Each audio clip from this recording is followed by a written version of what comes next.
Hey, Karen. Tiffany, do you want to do an introduction? Do you want to start us off? And we can definitely say good evening and welcome. I'll say good evening and welcome to History's Mysteries. This is Yeah. Independence Regional, and Tiffany Riggins is here. Thanks for leading the way through our discovery of this exciting subject. And In case you teaching weren't me aware ways- what we were doing, we have Teaching Mothman me- today. right? Can we get a look at your hair? Oh, I don't know if it'll let me. Hold on. Let me You're go to covered my in video. moss. It is covered in moss. Thanks for bringing enlightenment to the masses at the public library of this important and relevant topic. And you'll see Mothman is a very relevant topic today, all around the world. And this is History's Mysteries. We're thrilled to see you and to explore this wonderful nexus of all things mysterious, which is the legend of Mothman. I'm Mason. This is Tiffany.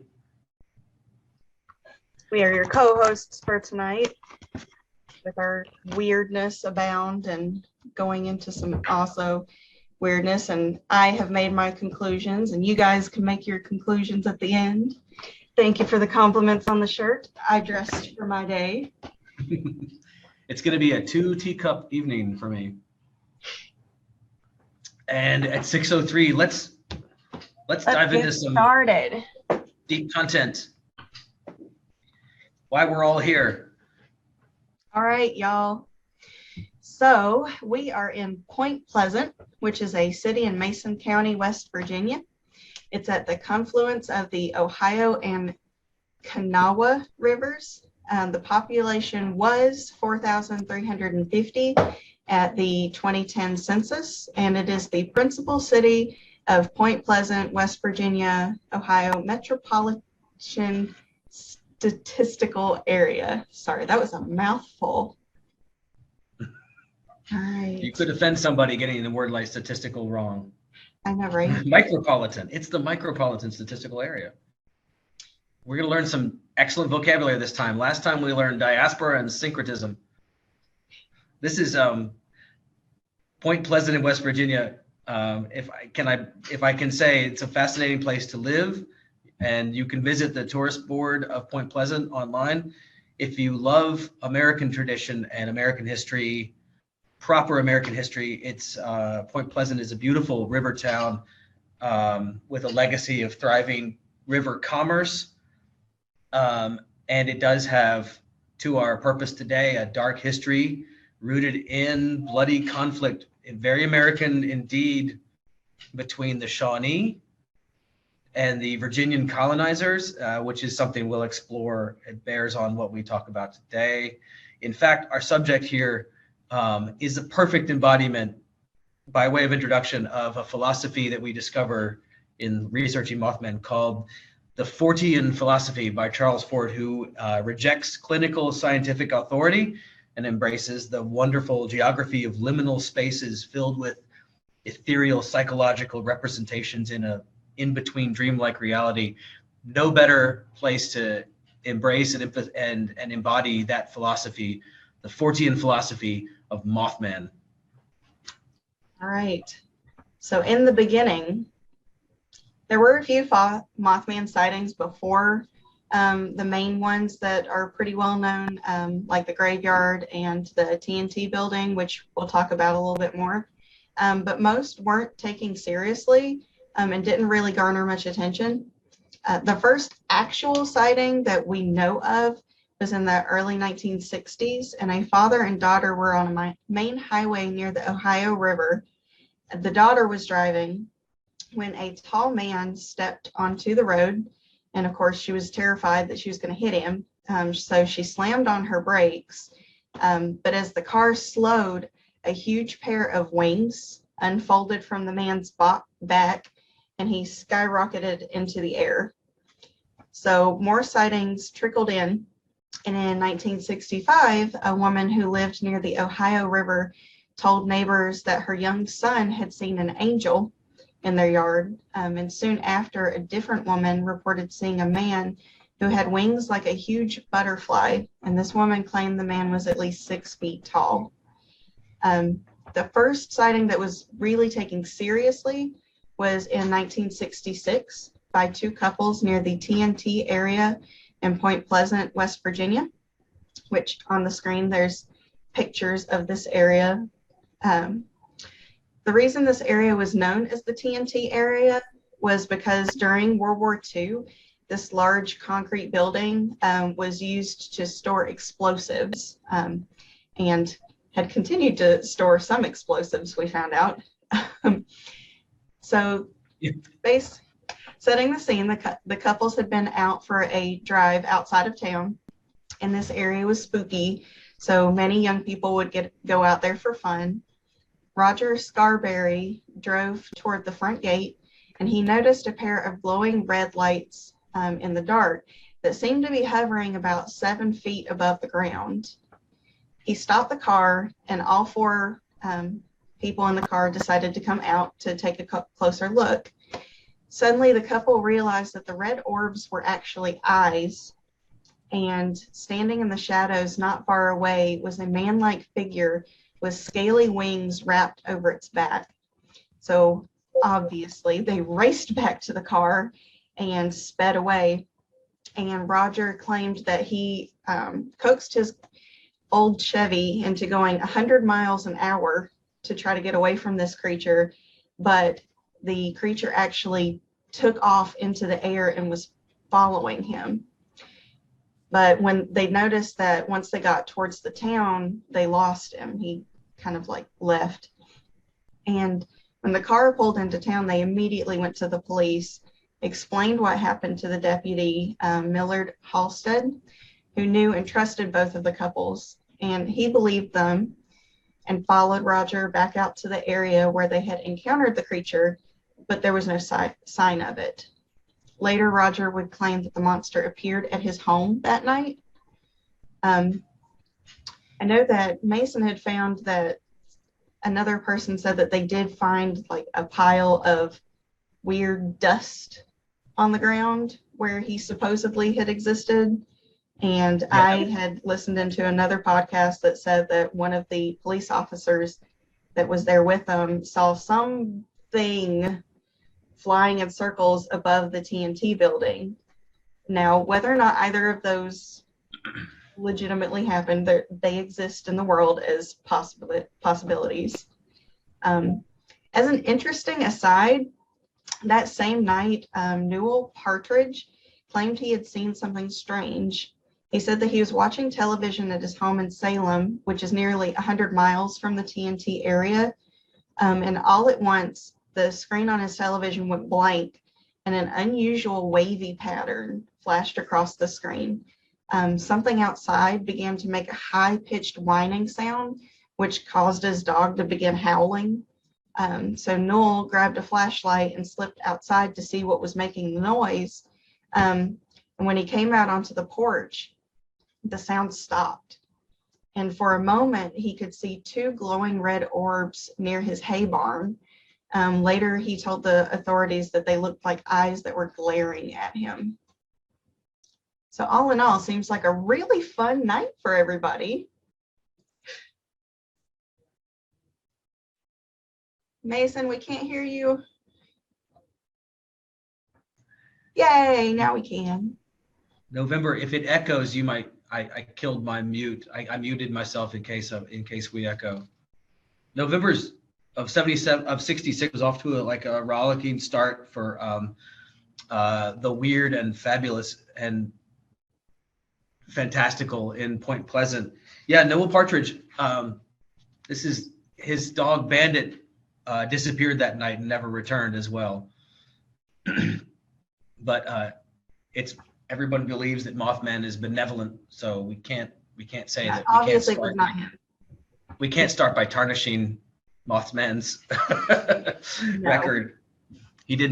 Nobody ate Bandit. Bandit just may have been liberated. But this is the start of let's see, help me out. 11 months of sightings, more than 100 sightings. from an article about the psychological effect, also the Fortean geography of this embracing of the dreamlike and strange and unexplainable, which is what the people of Point Pleasant were in store for. And you guys, if you've seen the movie or read the book, Mothman Prophecies, it's a dive into this strange world of grappling with concepts that are that challenge authoritarian clinical science. The events of 1966 had fractured everyone's sense of credulity. Almost anything now seemed possible. A pregnant man was no more absurd than the winged behemoth or the giant illuminated forms that cruised up and down the Ohio nightly. A fantastic new world was taking shape, populated by spacemen who drove Cadillacs and Volkswagens, psychiatrists who heard bodiless voices in the night, and things that ate dogs and cattle while everyone was looking in the wrong direction. So they're ascribing Bandit, the German Shepherd, to Mothman. But anyway, over 100 sightings were reported in the next 11 months, and a local newspaper reporter, Mary Jane Heyer, who had been in the area documenting UFO sightings already, glommed onto the story. She gave the creature that everyone had been reporting a name and followed the story up until the catastrophe 11 months later, naming the creature Mothman in reference to the Adam West and Batman that was on TV at the time. Most witnesses gave the same description of the appearance and the sounds and the behavior. They all agreed that Mothman was at least 7 feet tall, at least a wingspan of 10 feet, very imposing, scaly brown, gray or rusty skin, and most importantly, always the huge glowing red eyes. So big and so imposing, and that it eclipsed the rest of the experience. Everyone remembers the eyes. A lot of these witnesses describe going through trauma. It changed their lives, their careers. A lot of them had enduring psychological trauma from this and therapy, including Mary Bennett, who encountered Mothman with her child and ran to the house of the Thomases to hide, and they confirmed her story. And they all their lives were changed by this encounter. That's a thread that goes throughout all of the encounters of Mothman. It had a deep psychological, profound, troubling psychological impact. Some say the creature was a silent presence, but some say that it had that it made sounds, and they'll never forget the whines, the hums, and the screeching sounds that were made, that they experienced. It caused radio interference reportedly, and seemed to have psychological mind control effect, which would fill the victims with uncontrollable fear. This one of the strangest observations that also John Keel, author of Mothman Prophecies, observed, was that it had an attraction or an influence on small children, but also kind of a benign presence. So that following night of the experience at the TNT area, where they store the explosives, the World War II explosives, it's a nature preserve now. It's thousands of acres of undisturbed, protected wildlife. So it's rife with for stories and legends to crop up in a place where you go to explore, and it's got a history and mystery of its own. So following night, several people went looking in the woods. Immediately, the area was flocked to as a pilgrimage to see and experience something strange. Some people saw red lights, lights in the sky. UFO sightings are frequently associated with Mothman sightings. They all seem to happen in a confluence at the same place. That evening, Mary Bennett came that evening. That was the evening Mary Bennett and her child came in their car, and a winged beast with glowing eyes rose up from behind the car as if it had been lying on the ground. They ran to the nearby house, the Thomas family, locked the door and turned off the lights and hid. And the creature came up on the porch, attempting to look in the windows, and they called the police. It's important for me to look at the experience that these people are reporting and the chain of events. The witnesses continue to say, we can't explain what happened to us. They're not immediately jumping to a conclusion inspired by popular culture. They're saying, we have no idea. We ran as fast as we could. We drove away as fast as we could, and we went straight to authorities. And so the experience of seeing this creates very real results, which is always a part of any of these unexplained phenomenon. Is what do you do when you feel? What do you feel, and what do you do about it? And feeling terror and unexplainable feelings and going straight to the police is a little different than concocting an attention-getting story, I think. So more sightings on the 18th of November, right? The Tiffany, what's area up? originally was already a nature preserve before the military took over. So it was already a bunch of weird, spooky crap, and then the military took over, and then they abandoned things. So they had a nature preserve at Point Pleasant of 8,000 acres, and the military invited this badness upon the town by deciding they were going to store explosives in mass in an Eden-esque nature preserve. Yep. So the explosives came to the nature. Wow, I didn't know that. Yep, it started as a nature preserve, and then the military's like, this is a great place to put all our explosives. Let's call the place we keep the explosive igloos. And you can go and see them, and you can tour. But the last time one of those igloos blew up was in like the mid 2000s. So there's still explosives being kept there, and occasionally they just blow up. Yeah, so be careful if you do go visit, you might explode. Parks and Rec. Give Parks and Rec a call before you just decide to cruise randomly through a nature preserve that has igloos or violent birds or bird creatures or legendary cryptids. So on the 21st of November, Richard West, a resident of Charleston, called the police reporting a huge being with red eyes and wide, leathery wings perched on his neighbor's roof. When authorities arrived, the creature stood, flapped its massive wings, and flew off into the night. On the 25th of November, Tom Urey was driving the same road that the Scarberrys and friends had driven, the couples, 10 days before, and he saw a remarkably tall, dark figure standing in a field. It noticed him and spread its wings and flew over the car before shooting up into the air. The 26th of November, a housewife named Ruth Foster, living in St. Albans, frantically called for help when she saw the creature crouching in the yard near her house. I hope we are all trying to put ourselves in these people's shoes. This is so strange. Connie Carpenter. Do you think that the couple's parents or the police officer was like, why were you out there again? Like, did they get in trouble for being out here in the middle of nowhere? Like, and you've got two teenage couples. Like, was there any consequences? Like, nobody says anything about that. So I'm hung up on that. Like, believe me, this is the last thing I wish I were doing right now, standing in the police station after midnight with my date.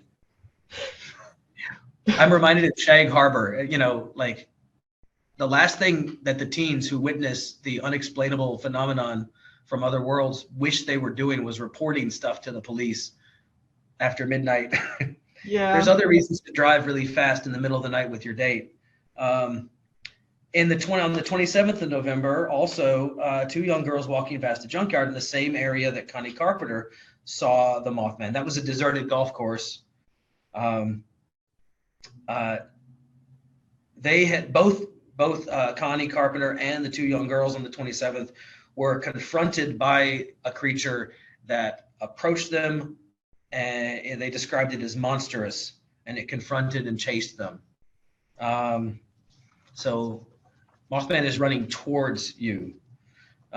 So as far as evidence go, aside from reports, lots and lots of reports, the residents found other evidence, such as trails of footprints that ended suddenly as if the being might have taken off.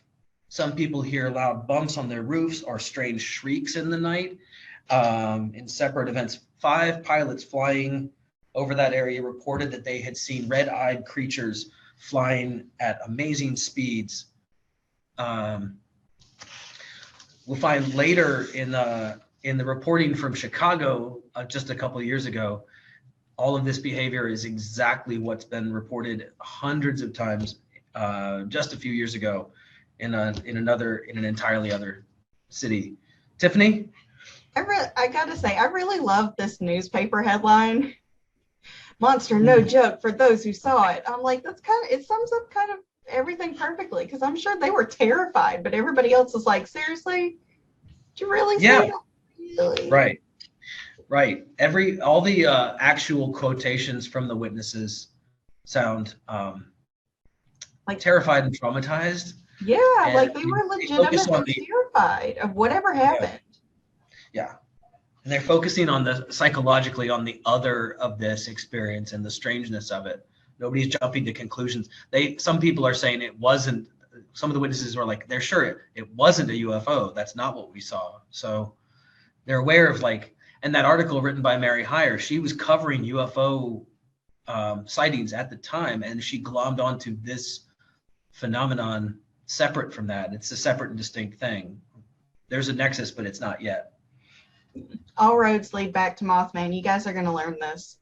It's something we discovered. All of them. You guys should see Tiffany's office right now. It's got the map with all the lines. All of the. I've been such a joy to work with this past month. I'm sure. All right, guys. So as far as explanations, because we as human beings love to try to explain away the mysterious. That's just what we do, because it just makes it less scary. So many think that Mothman is nothing but people's overactive imaginations playing tricks on them. Skeptics point out that the area around the TNT plant, just 4,000 acres of protected wildlife reserve, is home to many species of large animals, including big birds, such as owls. And as most of us know, light that reflects on animals' eyes in general, but especially birds' eyes, glows in the night. So with the headlights or the flashlights going on these creatures, it could be just a reflection. One animal known to live in the area that kind of comes close to the description is the barred owl. And its coloring is the brown with gray or white. It's got a wingspan of 3 to 4 feet that I'm not too sure how close anybody has come to an owl before, but I was with my husband driving in Seattle, Washington, when an owl went over our car, and I can tell you 100% that does not look like 3 to 4 feet. That looks way bigger than that, and it was like, we paused for a second. I'm like, I'm pretty sure that was an owl. It's not a cryptid. Mothman has not followed me. I think that was an owl. So a lot of people are saying that it could be owls. And like I said, when you're up close to them and they're moving, it feels they look way bigger than they are. And since owls are nocturnal, their eyes actually reflect a bright red or orange. And I'm pretty sure you can kind of see that with those pictures. Researchers also claim it could have been a Sandhill Crane, which has a wingspan of up to 7 feet. And it's got red patches on its head, which could kind of look like eyes. And if you've got like your light shining on it, its regular eyes could reflect and the whole thing could look like it. And it has a horrifying sound, which I meant to pull it up on my computer, but I did have pulled it up on my phone so that I can let you guys hear this, because everybody needs to hear this. The library heard it earlier today. Sandhill Crane call. All right. Of course. YouTube's great for ads, It's real great.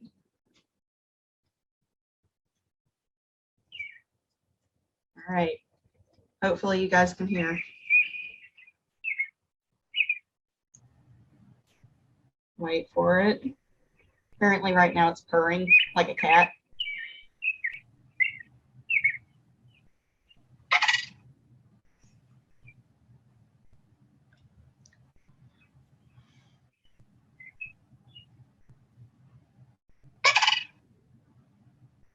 I'm telling you, if you heard that in the middle of the night, kind of be scary. Ooh, they're big. Like they're humongous. I stood next to one, and I'm not even gonna lie, I'm 5'5". I stood next to one and he stood this tall. And he was not very happy that I was trying to take a picture of him up close, and he waddled away, but he let me near him, and I figured out that that thing is really tall, guys. So combined with the markings and that noise and how tall he is and this wingspan, it really could have been that. And they said that there was a lot of them in that area in that time frame. And according to NPR, it was discovered in the 80s that the TNT area land was severely contaminated by explosive byproducts. Big surprise there. It remains on the EPA's national priority list for hazardous waste. In fact, in May of 2010, one of the igloo structures containing old explosives exploded, like Mason said. Some think that the sightings may be a bird or an owl that could have been mutated by the chemicals produced by the explosives that have been stored in the area, which, you know, mutations happen. There's all kinds of papers and stuff about the weird things that happen to fish with all of the things in the water. Right. We're looking at your picture of the picture in the center of a Sandhill Crane in the dark, and thinking about, you know, what toxins would do to the psychology and biology of, you know, several generations of native flora and fauna. Like, yeah, speaking of NPR, like when the pharmaceuticals that go into the water system interact with like fish, you know, mood altering drugs and birth control stuff like that in the water change the psychology and the biology of the fish. Nobody knows what the chemicals leaching into the groundwater where like generations of Sandhill cranes live, but it sounds like, you know, regardless of what really happened to these folks, there's really aggressive, really unnaturally altered generations of Sandhill cranes, really aggressive, really hostile, and really big. We don't know. But there's other spiritual toxins, you know, in the ground and in the history of Point Pleasant too. So if it's not what the military put there, it's also what we brought upon ourselves before Point Pleasant ever had the name and ever was a town. There was a fort there before that. I think it's called Fort Robinson or Robertson. It was built on the site of a bloody battle, a series of conflicts between the local tribe, the Shawnee tribe, and the colonizers from Virginia. In the October 10th, 1774, specifically, the Battle of Point Pleasant. It wasn't a Revolutionary War battle. It was a bloody conflict between the Shawnee, led by Chief Keetoowah, who was known as a fierce and admired warlord, among other things. And things got worse. The relationship between the colonizers from Virginia and the Shawnee got worse until the Chief Keetoowah, the colonizers referred to him as Chief Cornstalk. He brought his son and two other associates to the fort a few years later on November 8th, 1777. So that's almost 200 years before Mothman visited Point Pleasant. And he was suing for peace with a treaty. The colonizers captured them instantly and put them to death a day or two later. And Chief Keetoowah cursed the land with 200 years of misfortune brought upon Point Pleasant and the surrounding land by the Great Spirit. And according to historians in Point Pleasant and folks who have made a career of being familiar with all of this, following the founding of the town following this curse. Point Pleasant, West Virginia experienced devastating floods, great fires in town, several fatal commercial plane crashes, and a freight train derailment with toxic chemicals spilling into the town's water supply. Also, this is very pointed, I think, when they erected a monument in the form of an obelisk to honor the deaths of the Virginian colonizers who fought Chief Keetoowah and the Shawnee. It was a clear blue sky, and this was in the 60s. It was a clear blue sky. The obelisk was being erected by a crane, and out of nowhere, it was struck by lightning and damaged so badly they had to reschedule the opening ceremony for the obelisk commemorating the Virginians who fought the Shawnee. And later it was struck by lightning again out of a clear blue sky, and it had to be it sustained serious damage and had to be repaired. It's like, how many times do you just give up, guys? You just keep putting it up, and it just keeps getting like, come on. Have you ever seen a movie where Steve Martin's going, just any sign, give me any sign at all? And I'm imagining the townspeople going, if we've displeased you, give us any sign. And lightning comes out of the sky and blows up the obelisk commemorating the deaths of the Virginians over the Shawnee. Just any sign at all. And I'll say that train derailment with the toxic chemicals could also go into our mutation theory. So any number of ways, Point Pleasant definitely has a history of misfortune on a kind of a on a grand scale, on a dramatic scale. Of course, leading up to the collapse of the Silver Bridge, which happened in, November of '66 was almost 200, just shy of 200 years from November 8th, 1777, when Chief Keetoowah cursed the land with the wrath of the Great Spirit. So, Tiffany, what other explanations are there? There's a few. There is a few. I'll also say whoever named this place Point Pleasant is really good at joking. It's like naming a suburb after all the trees you cut down to put it there. Yeah, like Oak Avenue and there's no trees.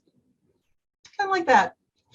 All right, so as I'm sure you guys are vastly aware by this slide, another theory is that Mothman is actually an extraterrestrial and arrived when there were multiple UFO sightings reported near Point Pleasant in 1966.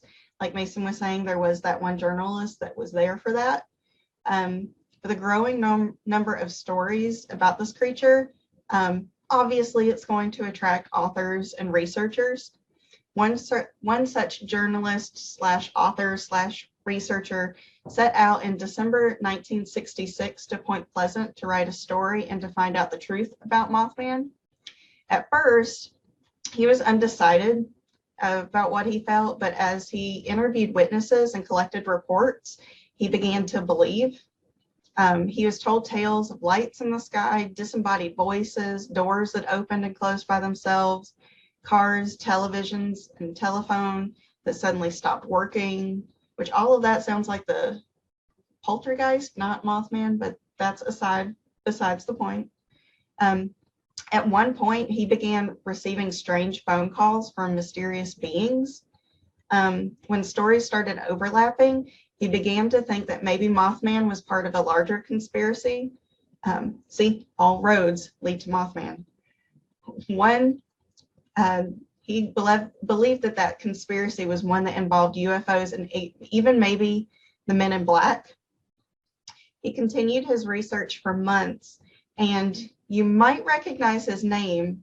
The man that I was talking about was named John Keel, who is the author of the Mothman Prophecies, and his nonfiction work would later be the base of the 2002 film, The Mothman Prophecies. So yeah, as he sat there and talked to these people, he slowly but surely, he was like, okay, well, this might actually have some truth behind it, guys. And yeah, all roads lead back to Mothman. He's got aliens, Men in Black. He's got Thunderbird. All sorts of connections.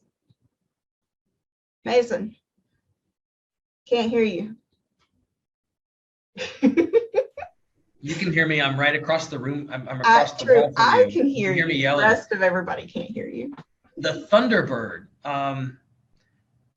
I want to mention. I forgot. This is a good lead into next month's History's Mysteries, the folk tales of first people of North Carolina. The Thunderbird. Shawnee tribe does have a legend of a Thunderbird. Most Native American tribes have some kind of great bird of creation, and this is one form of it, which guard the entrance to heaven and beat their wings in acts of creation and thunder. The Shawnee word for it is Ninimki. And in some Shawnee communities, I found only one mention of this in research for next month's History's Mysteries. The Ninimki are not giant birds with wings that create thunder and guard the entrance to heaven. The Ninimki in some communities are described as magical winged men rather than giant birds, and they speak backwards in prophecy. So that's a manifestation of the Shawnee chiefs' curse of the land, and I think it's a pretty great precedent for the fact that this place has always been somewhat special and on the edge of like a liminal space, on the edge of kind of a dreamlike and bizarre special geography that makes you question reality, which is what John Keel. It really is liminal. Yeah, that's so I had to take us back because I wanted you guys to hear about the Ninimki and the winged magical men that speak backwards in Shawnee and tell prophecy. But back to the 60s with John Keel, the author that we learn all this from. John Keel is kind of a nexus for the perfect storm of this moment in time when everything was brought to bear in this one place. He was a worldwide researcher of phenomenon, cattle mutilations, and UFO sightings, and he came to Point Pleasant to learn about this. And he kind of brought the Men in Black into popular familiarity.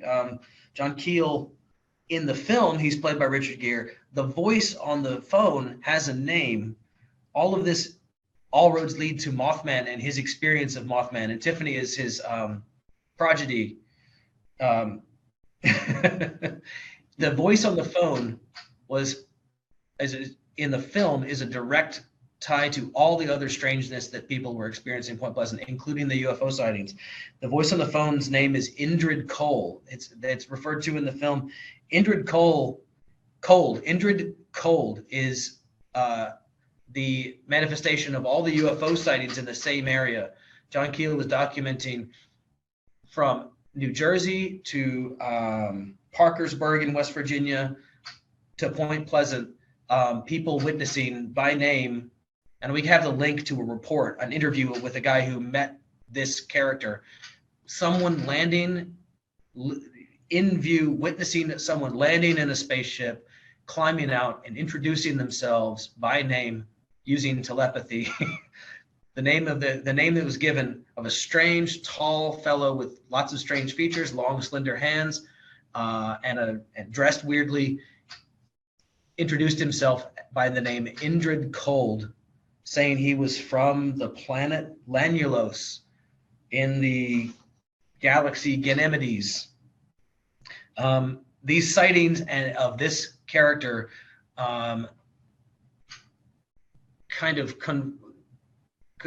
became in confluence. They became the Men in Black that John Keel experienced and noted with the journalist Mary Heyer in encounters throughout Point Pleasant of strange men with a specific otherness about them. And some of this was the author's interpretation of the xenophobia that was, kind of rampant in small towns at that time, playing on the fears of people of, dark strangers from out of town.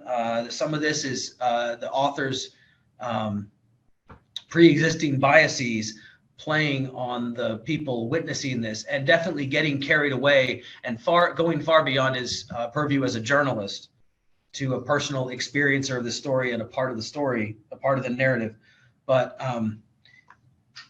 Indrid Cold is the name that was given, and I can put the link in to one of the first witnesses of an official, like the original concept of a man in black, definitely described as an extraterrestrial. And the sightings and the experience gets closer and closer to the inevitable events that happened above the Ohio River on December 15th, the next year. So, which brings us to what Mothman is and what are Mothman's intentions, right?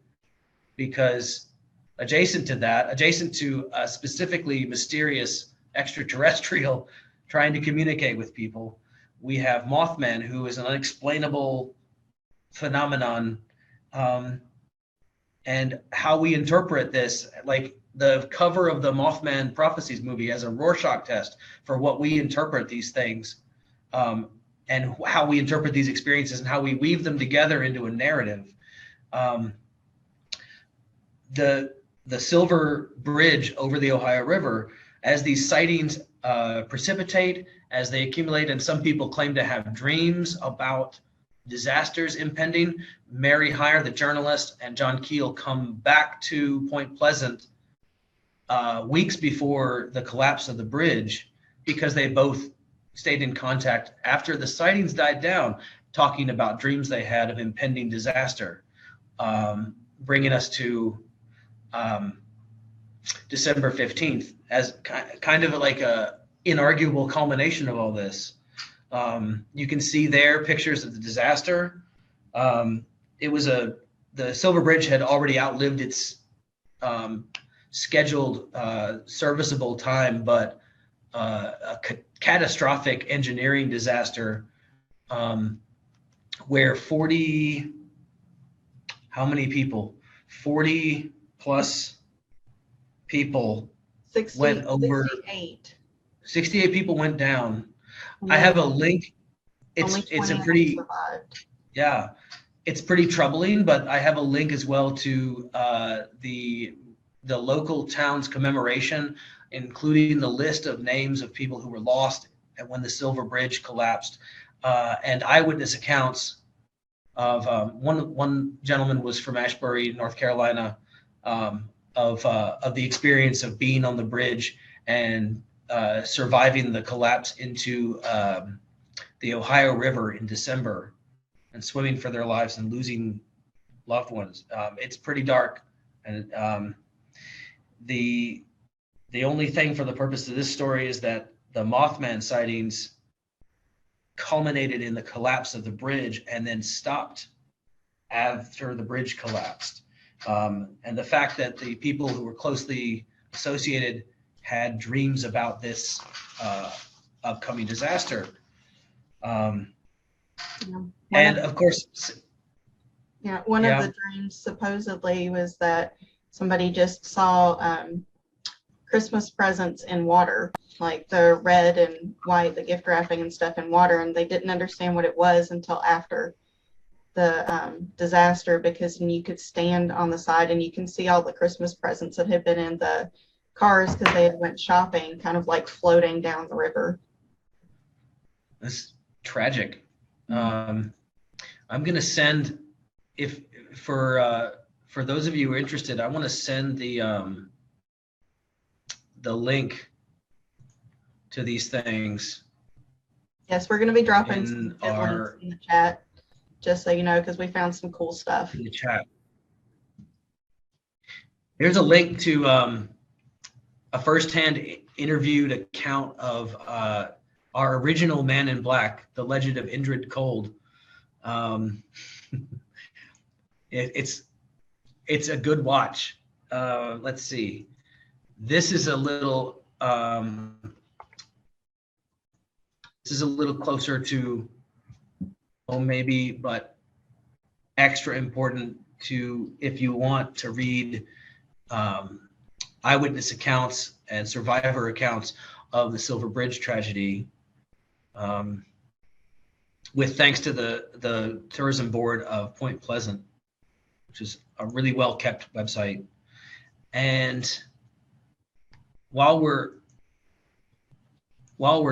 on this, Mothman sightings ceased after December 15th. And some of the most difficult reporting Mary Heyer did, she was the one who had the reporter was the one who had the dream about Christmas presents washing up. Some of the most difficult reporting she did was about the UFO sightings and the Mothman sightings, collecting those accounts that only surfaced after the fact. But Mothman resurfaced in lots of places. So we have the benefit of hindsight looking back at many, many, many other places around the world where the same physical description and the same behavior and the same psychological experience occurs in places where tragedy follows swiftly after, such as Chernobyl. Tiffany, you saw an account of, So let me see here. So the picture up here on your right is actually a representation of what one of the truckers saw on the Silver Bridge before it collapsed the day before. So they're saying that was Mothman hanging off the side. Here on the left-hand side is a picture that I have researched, and a lot of people are saying that it is not photoshopped. So take that as you will, because it was from the internet. But that picture on the left is supposedly a sighting of Mothman the day before 9/11 happened. He was also there with the I-35 bridge collapse, which was another really bad disaster.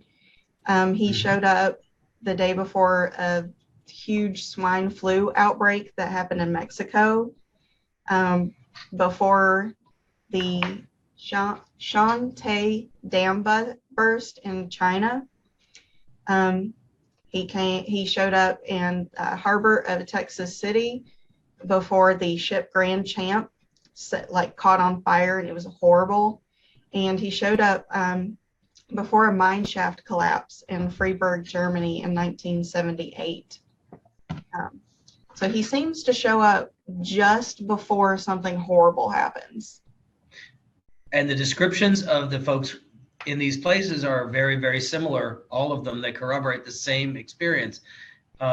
It's very interesting what the workers at the German mine in Freiburg reported is almost exactly what the Japanese workers near Fukushima nuclear disaster reported.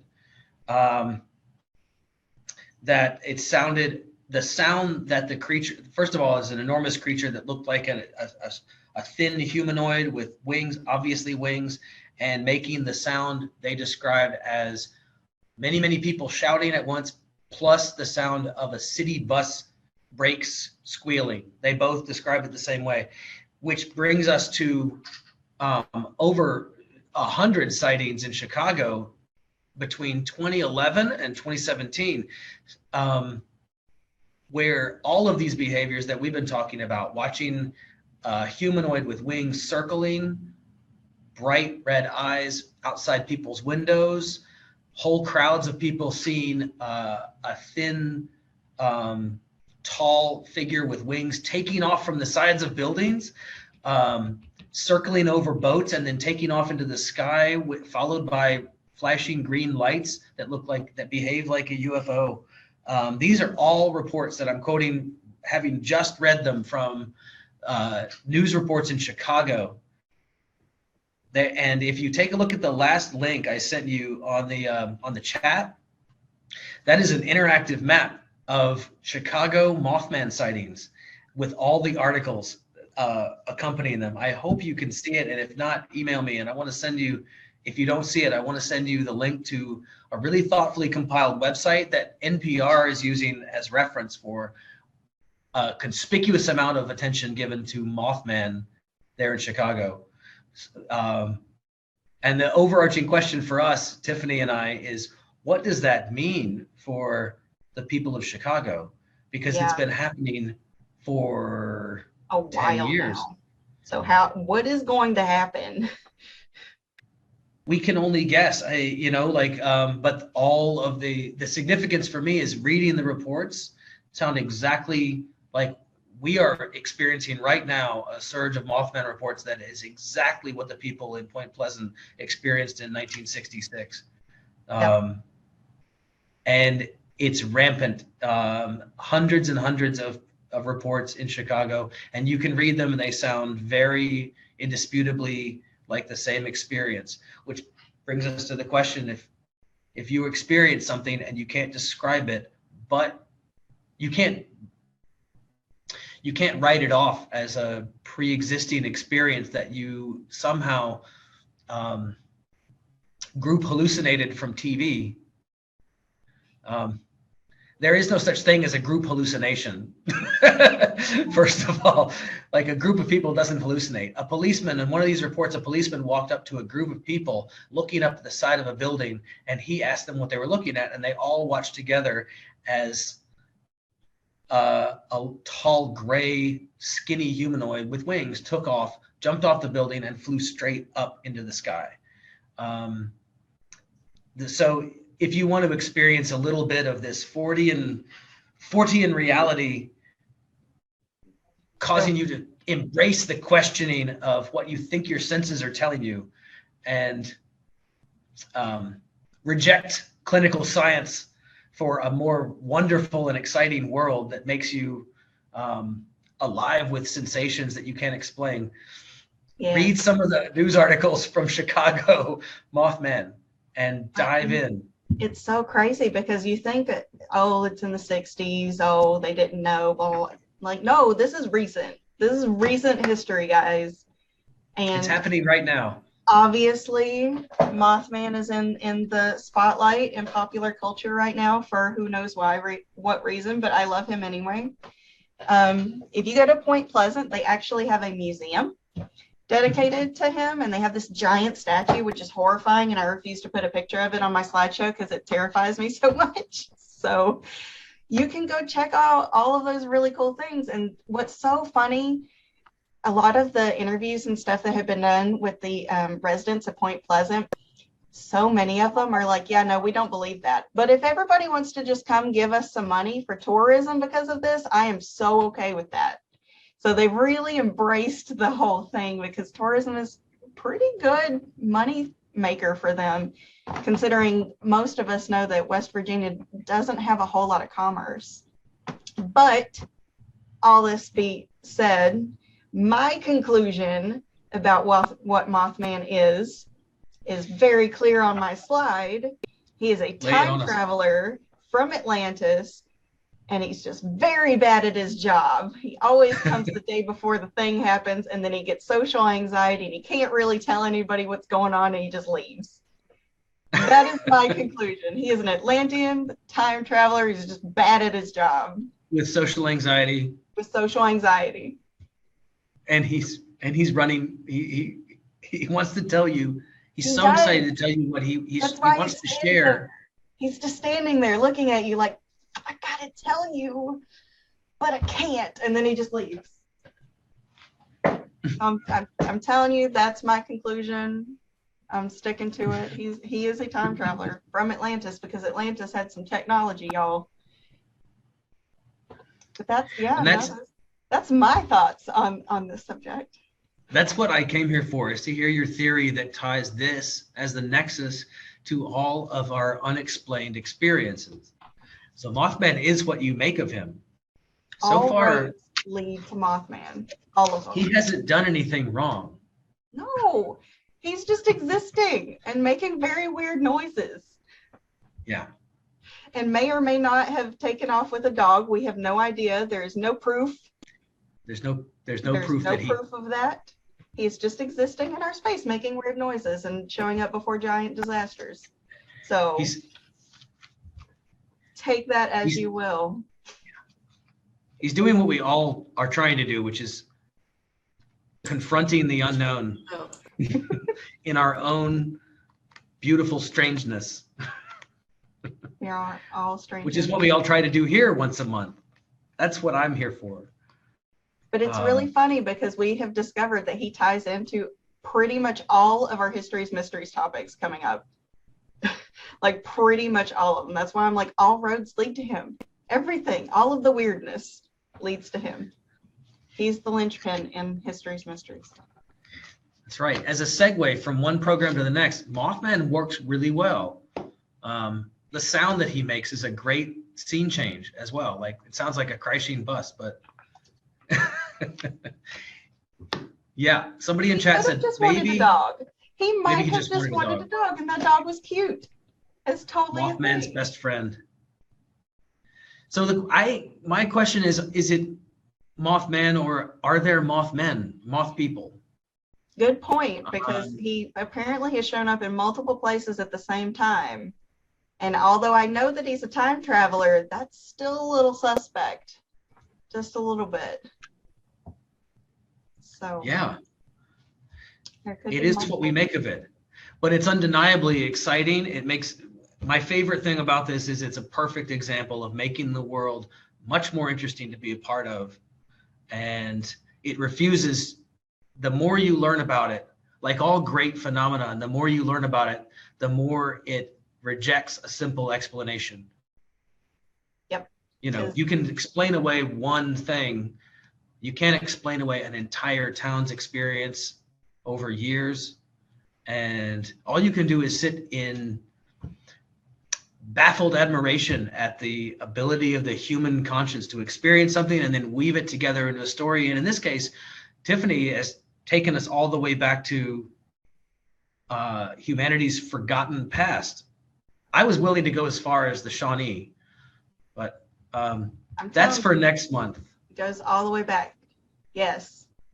Yes, that is next month. Next month, we have our North Carolina's First Peoples. Yes, next month. Join us next month for the first people, the first tribes of North Carolina. We're going to share what we've learned about what our region of the continent was like from the beginning of human habitation until the beginning of colonization by or incursion by Europeans. Thousands and thousands of years of history and heritage and language and storytelling. And what we hope to do is make here, North Carolina, our home, feel just as fantastical as antediluvian civilizations or fantastic world of J.R.R. Tolkien. What we're hoping for is to understand the history and the myth sitting right underneath our feet. So that's.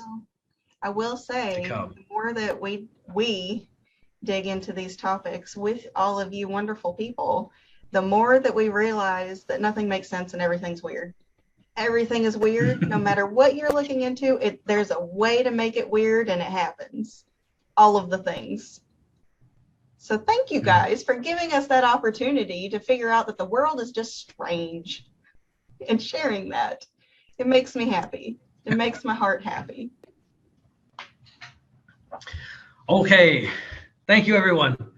Does anybody have anything to share? Yeah. Speak. Oh, thank you guys. I'm so glad everybody had fun. We love doing this. We love talking to you people. We're all one peoples. Okay. Great meeting. If you want this to be like a support group, we can do that too. Everybody just goes around the room and says hi to each other, just as a group. Yeah. Hi, Mason. Yeah, Mothman support group, 100%. Yeah. With that, we can leave it with this. You don't have to believe in Mothman, but Mothman believes in you. I'm Tiffany Riggins, everyone. Yes. Great work. All right. Absolutely. Check out our reading list. Yeah, it's got some cool stuff in it. And look at these, follow these links. Chicago They're link pretty prevalent. specifically because it's nifty. Mm-hmm. But thank you guys so much for coming. We love having you and talking to our fellow people that believe in the strange. We love you all. Hope to see you next week. It's next month. Next month. Yes. Thank you. Thank you. Good job. Bye.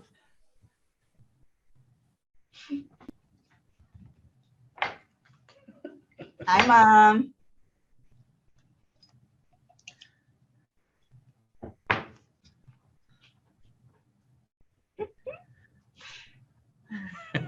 Mason, I really do. I love that you said next week. That's probably my favorite part of everything. See you next week. Oh, God. Thank you for coming, Mom and Dad. I love you. I hope you liked it. And us being weird. We're good at For that. those of you watching the recording, this is History's Mysteries. I know, doesn't it? I thought about I think that I talked a little bit about Mima's story when we did Bigfoot. Because I still think that it was Bigfoot. Nope. Haha, found the button. Yay! Muted and I couldn't turn it off. Time traveler. No, Star that Trek was not Discovery. Bigfoot. That was Mothman. And think about it. Red eyes, the loud Yeah. screams, how it disappeared from one point to another point miles away. True. Very true. And it was, if Mima was in her teens, that would have been in the late 40s and early 50s. So Yep. it migrated through Uh, Southwest Virginia up to West Virginia Yep. Wow. Makes sense. in It the does. mountains. Well, they said that there was supposedly sightings in the 1800s of some stuff that they couldn't explain. So Lord, we got Everywhere? to take credit for everything cool that happens in the Blue Ridge. it's Is Mothman. age old. The Blue Ridge is like the oldest mountains in the world. Exactly. Exactly. Who knows There's what so lived much in the happening. hollers? Mm-hmm. All right, we gotta actually go do work. I love you bunches though. Love you too. Great job. Thank you. A great job. We loved it. Thanks.